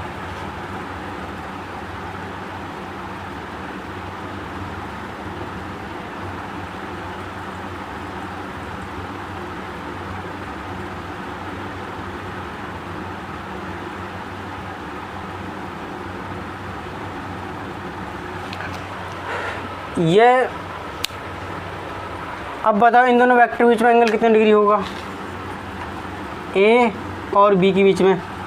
चलो बताओ 60 डिग्री या 120 डिग्री? कमेंट बॉक्स में ज़रा टाइप करके बताओ जल्दी से, 60 या 120 डिग्री क्या होगा? 120 डिग्री 120, 60 क्या होगा? दोनों में छोटा एंगल कौन सा है? दोनों में छोटा एंगल 60 डिग्री है, यानी इसका आंसर होना चाहिए 60 डिग्री। हाँ भाई, गलत, 60 डिग्री नहीं होगा, 120 डिग्री ही होगा। कैसे करके ज़रा देखते हैं, अभी बताता हूँ। मैंने क्या बताया था, वेक्टर को हम उसके पैरेलल ट्रांसलेट कर सकते हैं, यानी पैरेलल उसको मूव करा सकते हैं। और दूसरी चीज़ मैंने बताई क्या कि जब वेक्टर टेल टू टेल रखे हुए हों उस दौरान उनके बीच में जो सबसे छोटा एंगल होगा वो एंगल लिया जाएगा। यहाँ तो वेक्टर टेल टू टेल रखे हुए नहीं हैं, और मैंने बोला था टेल टू टेल रखे हुए ना हो वेक्टर तो उन्हें क्या करना पड़ेगा, टेल टू टेल ज्वाइन करना पड़ेगा। तो तुम क्या करो, इस वेक्टर को पैरेलली ट्रांसलेट करो, लगभग यहाँ पर आ जाएगा। अब देखो, अब बताएंगे बीच में एंगल कितने डिग्री का है। ये जब वेक्टर को तुमने शिफ्ट करा के यहाँ पे ले आए, कितना डिग्री एंगल हुआ? 60, 120, ये होगा 120 डिग्री।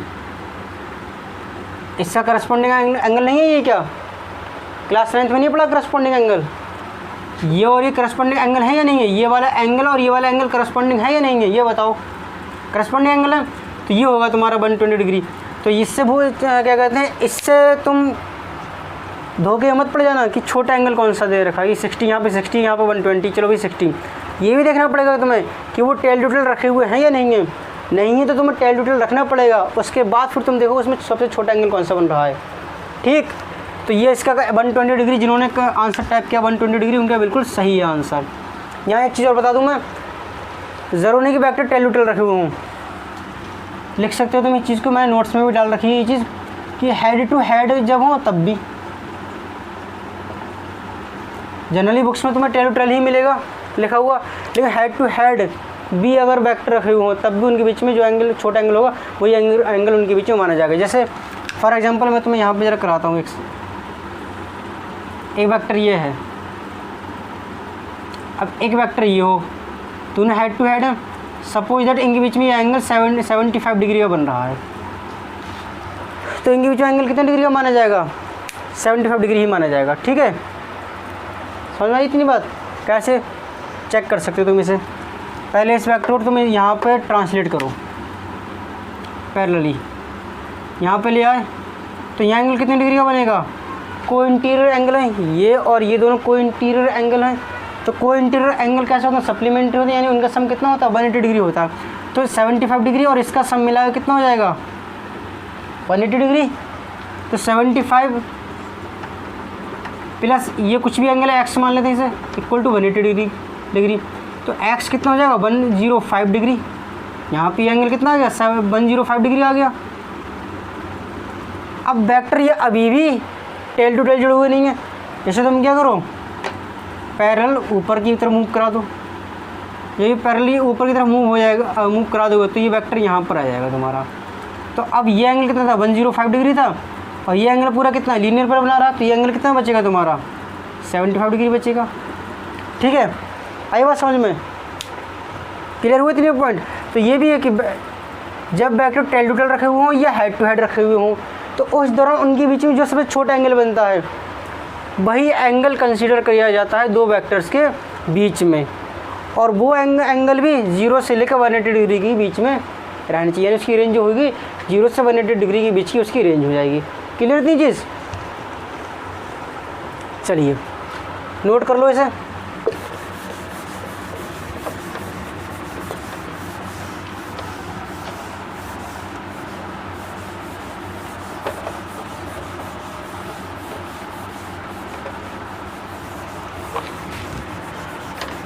ठीक है, अब हमें कुछ पढ़ते हैं यहाँ पे टाइप्स ऑफ वेक्टर, जिसे कुछ बुक्स में लिखा हुआ होता है टर्मिनोलॉजी रिलेटेड टू वेक्टर। जल्दी जल्दी कंप्लीट कर लेते हैं, फिर तुम्हारा लेक्चर कंप्लीट।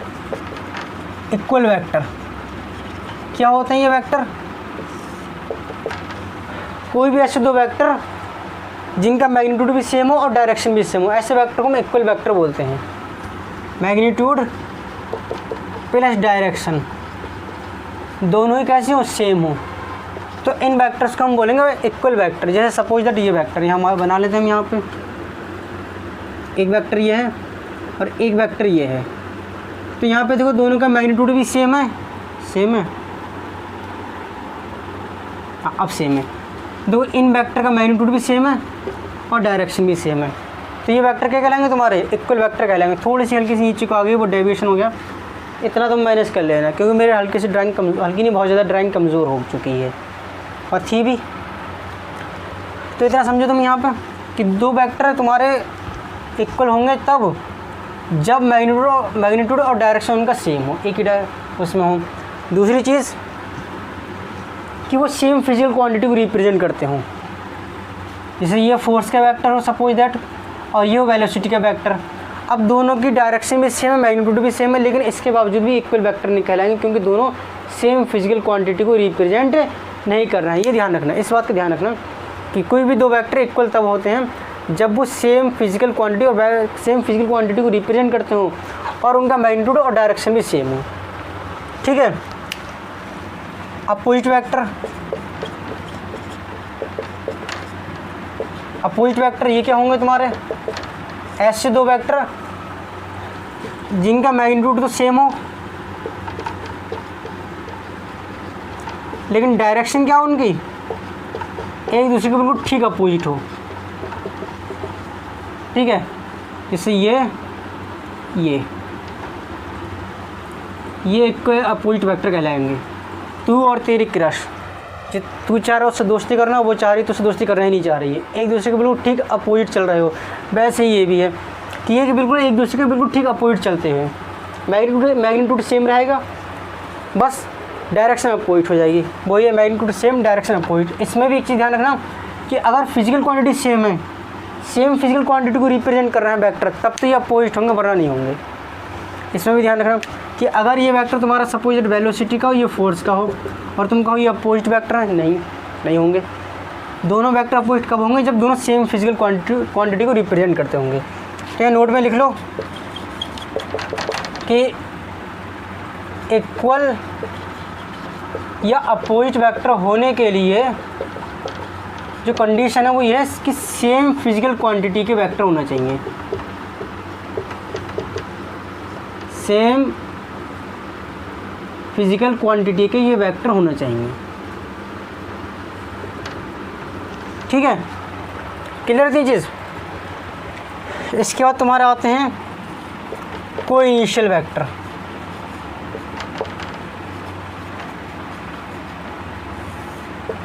कैसे वेक्टर होंगे ये, जिनका इनिशियल पॉइंट सेम हो।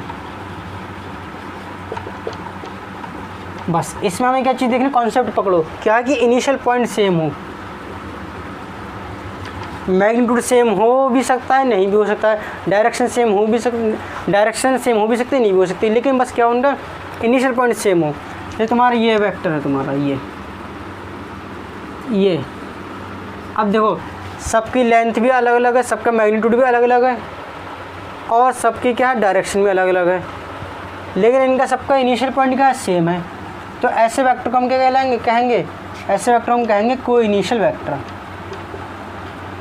वेक्टर तो कुछ भी कहते हो, वैसे कोई फ़र्क थोड़ी पड़ रहा है, समझ में नहीं आ रहा इन्हें कुछ बोलो तुम, मजाक के तौर पे आइए। कोई इनिशियल वेक्टर जिनका इनिशियल पॉइंट सेम हो, ठीक है। इसी तरीके से हो जाएगा तुम्हारा को टर्मिनस वेक्टर।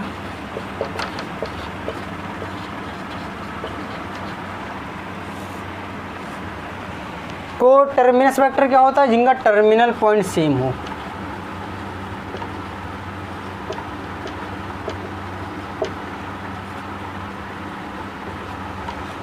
ठीक है, जैसे ये वेक्टर है तुम्हारा,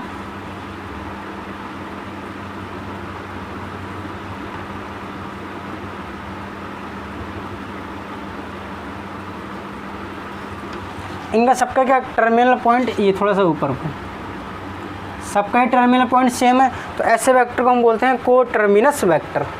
ठीक है, क्लियर हुई इतनी चीज़। चलिए, पैरेलल वेक्टर यहाँ है जगह, मैं यहाँ लिखता हूँ पैरेलल वेक्टर। ऐसे वेक्टर जो सेम, जिनकी डायरेक्शन सेम हो, सेम डायरेक्शन में हो। ठीक है, मैग्नीट्यूड उनका बराबर हो या नहीं हो, कोई फ़र्क नहीं पड़ता इस चीज़ से हमें, बस वो कैसे हो, सेम डायरेक्शन में हो। तो ऐसे वेक्टर हम क्या बोलते हैं, पैरेलल वेक्टर बोलते हैं।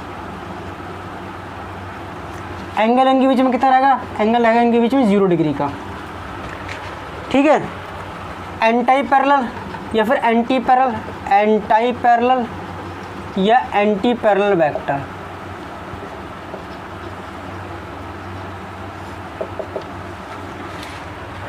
एक दूसरे के अपोजिट डायरेक्शन में हो। ठीक है, मैग्नीट्यूड अगेन इनका सेम हो भी सकता है, सेम नहीं भी हो सकता है, बस क्या डायरेक्शन इन दोनों के बीच में एक दूसरे का अपोजिट डायरेक्शन में हो। एंगल इनके बीच में एंगल आएगा theta is equal to 180 degree. ठीक है, ये चीज़ ध्यान रखना। क्लियर इतनी चीज़। चलो इसे मैं मिटाता हूँ यार, एक चीज़, एक नोट लिखता हूँ इसके बारे में। नोट्स में मैंने अपने डाल रखा है, वहाँ तुम देख सकते हो, यहाँ से भी तुम अपने नोट्स में लिख सकते हो कि सारे इक्वल वेक्टर जितने हैं,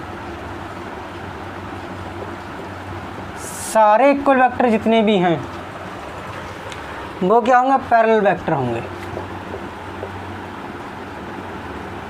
कैसे होंगे, पैरेलल वेक्टर होंगे। लेकिन रिवर्स इसका ट्रू नहीं है, बट रिवर्स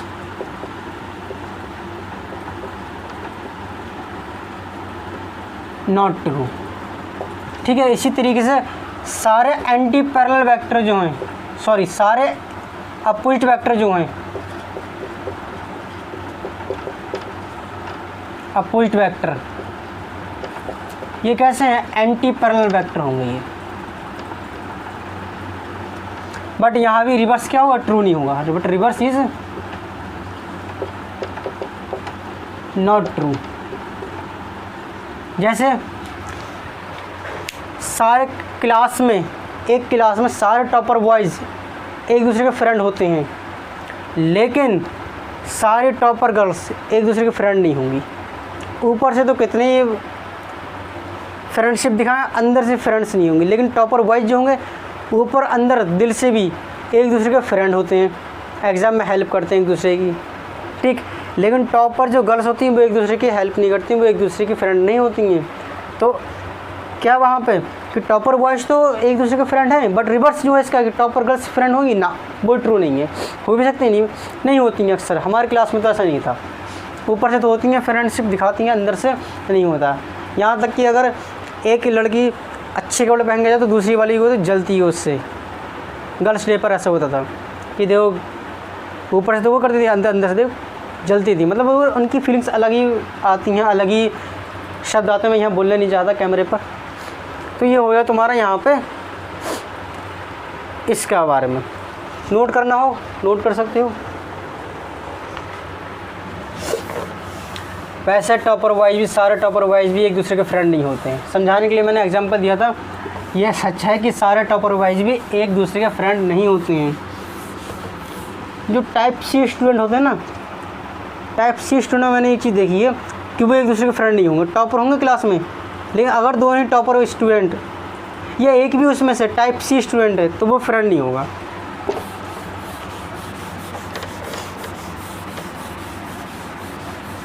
चलिए नोट करें इसे, वीडियो पॉज करके आगे पढ़ेंगे हम जरा।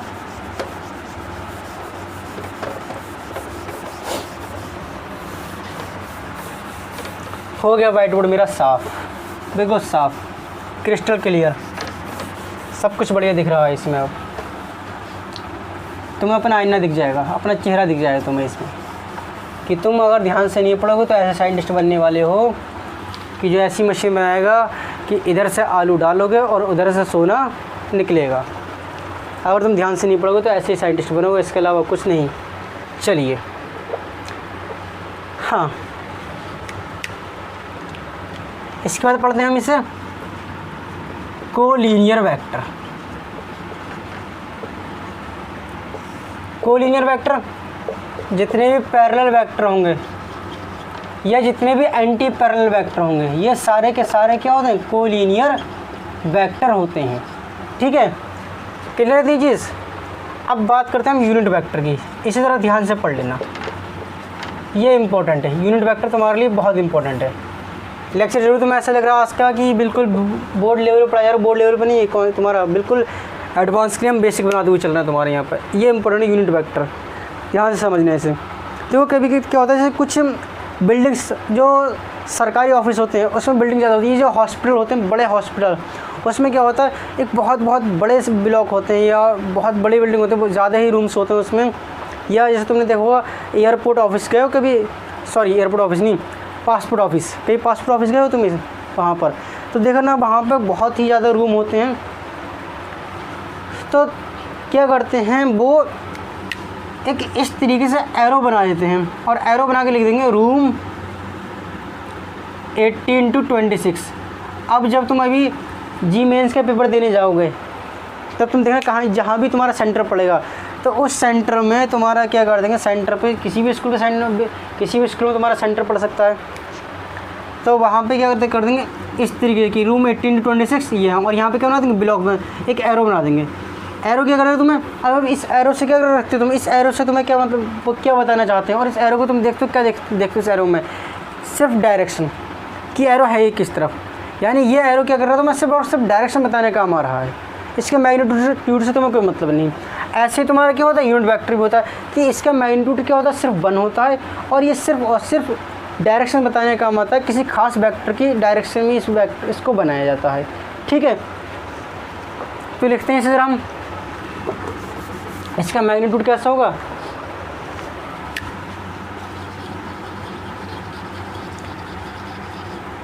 मैग्नीट्यूड होगा इसका 1, यानी इसे ऐसे भी लिखते हैं बुक्स में यूनिट, और जो इसकी डायरेक्शन होगी into the direction of given vector, किसी भी गिवन वेक्टर की डायरेक्शन में ये वेक्टर बनाया जाएगा तुम्हारा। ठीक है, मैथमेटिकली इसे कैसे लिखते हैं, मैथमेटिकली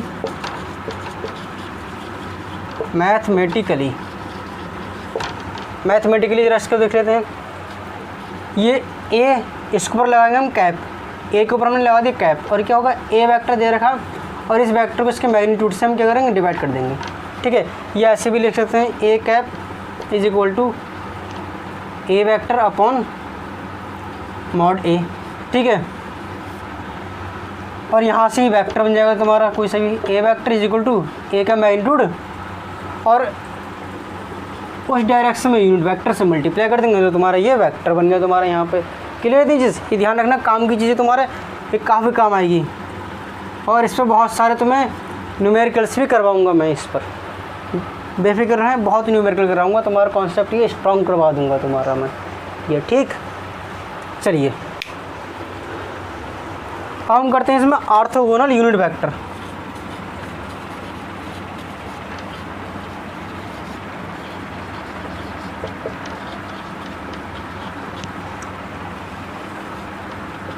ये क्या होते हैं, देखो यूनिट वेक्टर जो होते हैं कि क्या दे रखा था इसमें, direction into the direction of given vector और गिवन वेक्टर में लिखा, तो ये वेक्टर तो लिखा ही नहीं, ये कहता है किसी भी डायरेक्शन में हो सकता है यूनिट वेक्टर, किसी भी डायरेक्शन में।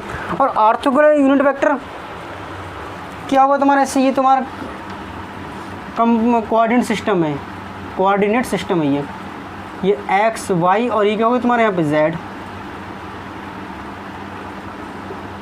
X Y Z. तो ये वाला तो किसी भी डायरेक्शन में तुम्हारा, सपोज मैं दो एक्स वाई किसी उसमें ही ले लेता हूँ जरा मैं,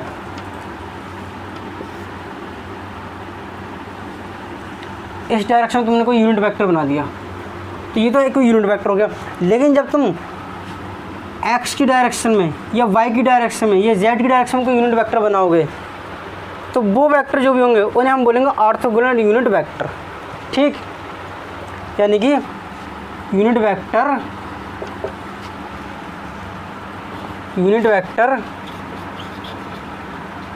into X Y Z direction, या एक्सिस पर बोल सकते हो, एक्स वाई जेड एक्सिस पे जो वेक्टर यूनिट वेक्टर हम बनाएंगे उस वेक्टर को हम बोलेंगे ऑर्थोगोनल यूनिट वेक्टर। ये ध्यान रखना एक दूसरे के परपेंडिकुलर होते हैं, परपेंडिकुलर टू ईच अदर। और देखो इनका नोटेशन क्या होगा, जो एक्स की एक्स एक्सिस पर बनेगा या एक्स की डायरेक्शन में बनेगा उसे हम बोलेंगे, दिखाएंगे आई कैप से। जो वाई के एक्सिस पर होगा या वाई की डायरेक्शन में होगा उसे हम दिखाएंगे आई जे कैप, और जेड वाले को के कैप। जेड की डायरेक्शन में या फिर जेड एक्सिस पर जो वेक्टर बनेगा उसे हम दिखाएंगे के कैप से, आई जे के। ठीक, ऐसे तुम इसे याद रखना, आई जे के। क्लियर इतनी चीज़? चलिए आज का हमारा आखिरी टॉपिक है पोजीशन वेक्टर और डिस्प्लेसमेंट वेक्टर, फिर लेक्चर कंप्लीट।